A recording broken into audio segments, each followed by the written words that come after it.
Real Talk, a Cinemoir, Chapter 1, page 6.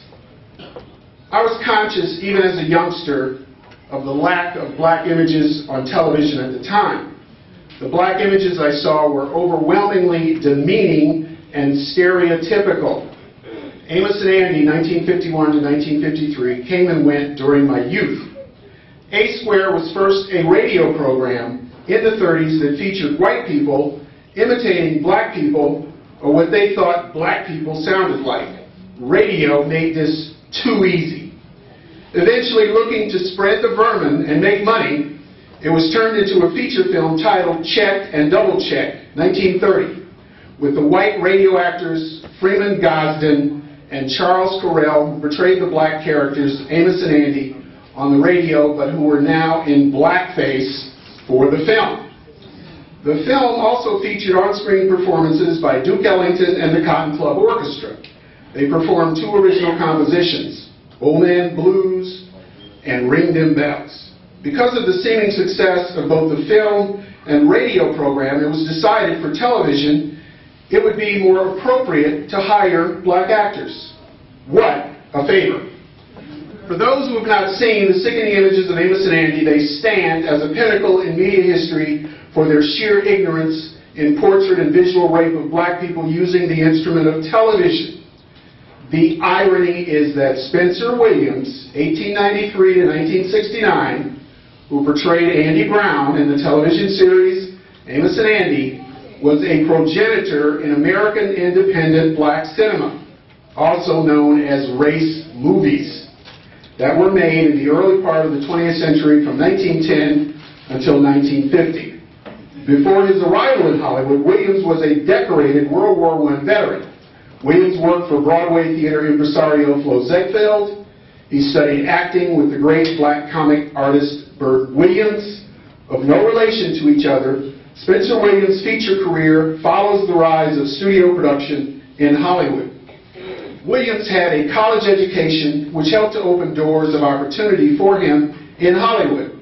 Williams' career in the Hollywood idiom included writing script continuity for a series of silent comedies shot in the South and produced by Paramount Studios featuring black actors. Williams was also involved in helping to set up and install some of the first sound recording equipment in Hollywood.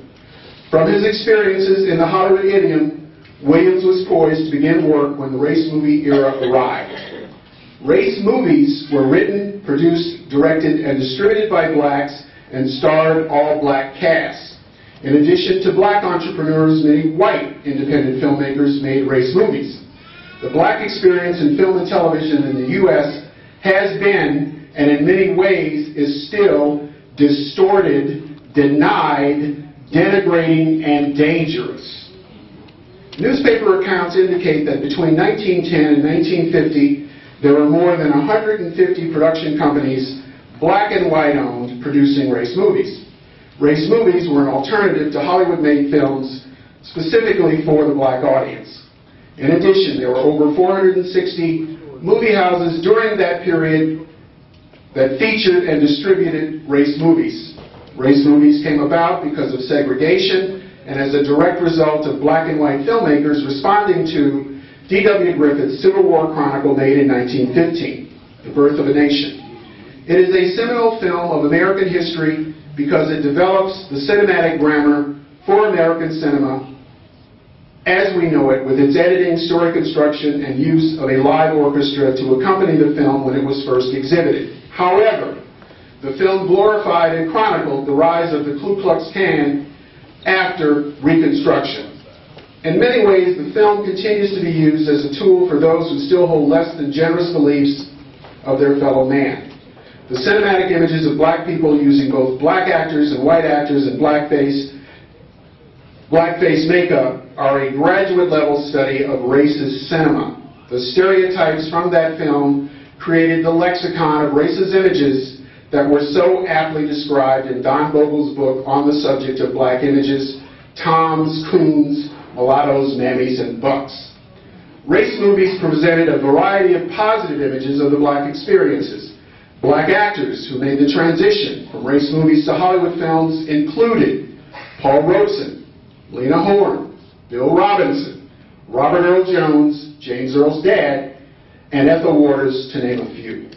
Spencer Williams' films of this period were a major influence on contemporary black filmmakers who, as students, studied race movies.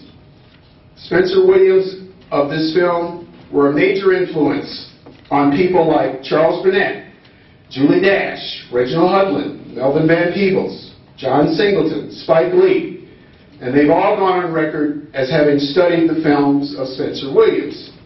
Williams wrote, produced, directed, and starred in The Blood of Jesus, 1941, black and white, 56 minutes. The film depicts the political, social, religious, and economic milieu of the black experience of that time. The story is about a man married to a woman with deeply religious beliefs while he is more of an agnostic. The husband accidentally shoots his wife with his rifle.